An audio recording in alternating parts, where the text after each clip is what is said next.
de mínima 14 personas asesinadas a mansalva. Muchas de ellas quedó todo grabado por las cámaras del teatro y por los teléfonos celulares de las personas que estaban asistiendo a un concierto. Están trabajando los bomberos, la Fuerza de Seguridad de Rusia en el lugar, e Inés Capdevila está en la redacción de nuestro diario. Inés, te seguimos escuchando con la lectura, los datos, sí, de este hecho, insisto, conmocionante. Efectivamente, Esteban, es uno de los peores atentados en lo que va de este siglo en Moscú. Recuerda mucho, como hablábamos antes, a lo sucedido en 2002, cuando un grupo de terroristas chechenos tomó el Teatro Drubovka en Moscú con 900 rehenes, 900 espectadores y todo el elenco de la obra de teatro. Y luego, de 3 días de sitio, las fuerzas de seguridad rusas ingresaron y hubo un saldo de 200 personas muertas, los terroristas y parte de los rehenes. Un poco de eso, esas imágenes empiezan a repercutir cuando vemos lo que sucedió en Crocus City Hall, uno de los centros, las salas de conciertos más grandes de Rusia, y el impacto inmediato sobre la seguridad rusa, que ya viene muy reforzada, fue en la previa de las elecciones. Recordemos que el 15, 16 y 17 de marzo, es decir, el fin de semana pasado, hubo elecciones generales en Rusia. Vladimir Putin fue reelecto de una forma muy polémica y también muy contundente. Y a partir de allí la seguridad fue muy reforzada. Ahora, esto que sucede ahora es un poco una especie de burla a esa seguridad reforzada por parte del Kremlin. Inés, perdóname, recién hablamos con una colega corresponsal de guerra que decía, salvo que sea un autoatentado. Bueno, hay especulaciones de todo tipo y las conjeturas todas son válidas, ¿no? Totalmente. La conjetura del autoatentado no suena, en particular, esto es una mirada muy personal, Esteban, suena un poco improbable. ¿Por qué? Porque a un Putin que sale tan reforzado de las elecciones, un Putin que jura de ahora en más... Lo muestra vulnerable.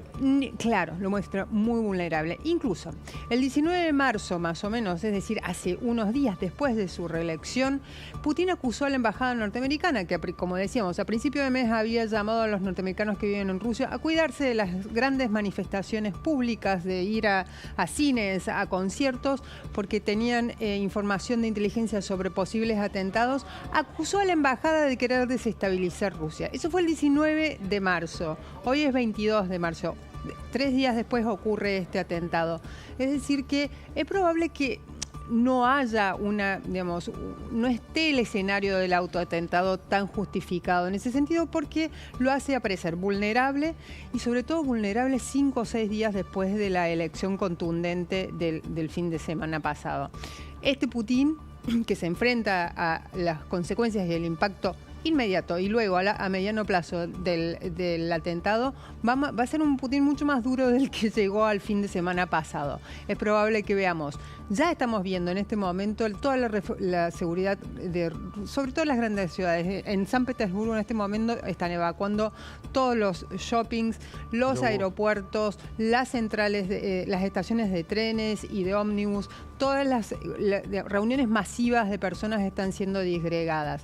¿Por qué? Porque lo que ocurre es que si a esta burla se le suma otras, porque, ojo, que los atentados estos pueden venir en cadena, eso sería para Putin un golpazo. Entonces, la sugestión de que pueda ser un autoatentado suena poco probable, al menos desde acá.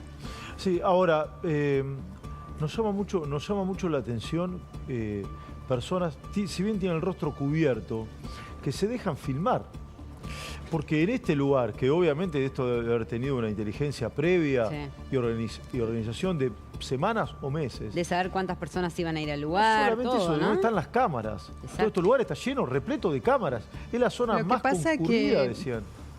Parte del terrorismo no es solo el saldo en muertes, en vidas rotas, sino el mensaje, sino también la propaganda y el mensaje y, digamos, el protagonismo del grupo terrorismo en cuestión. No sabemos todavía quiénes son o cuál es el grupo, pero parte de la amenaza terrorista que se proyecta desde un atentado, como decía recién, un atentado que se trata de maximizar el número de muertos, es decir, siempre van a grandes reuniones o agrupaciones masivas de gente.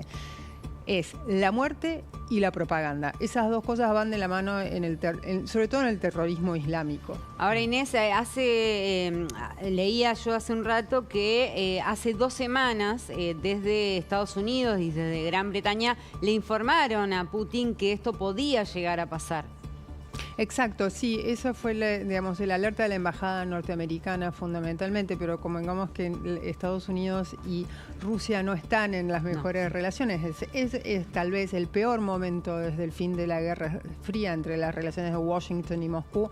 Por lo tanto, la información de la embajada norteamericana fue seguida de una enorme suspicacia por parte del Kremlin. Como decía, Putin reaccionó instando a la embajada a callarse la boca porque estaba tratando de desestabilizar a Rusia y sobre todo la calma de la calle rusa. Ahora, recién el Kremlin sí llamó casi perentoriamente a Washington a compartir cualquier información de inteligencia que tenga sobre este atentado. Desde Washington, el responsable de responder fue John Kirby, vocero del Consejo de Seguridad Nacional, digamos que es el órgano más poderoso en cuanto a las relaciones exteriores de la Casa Blanca, no del gobierno norteamericano.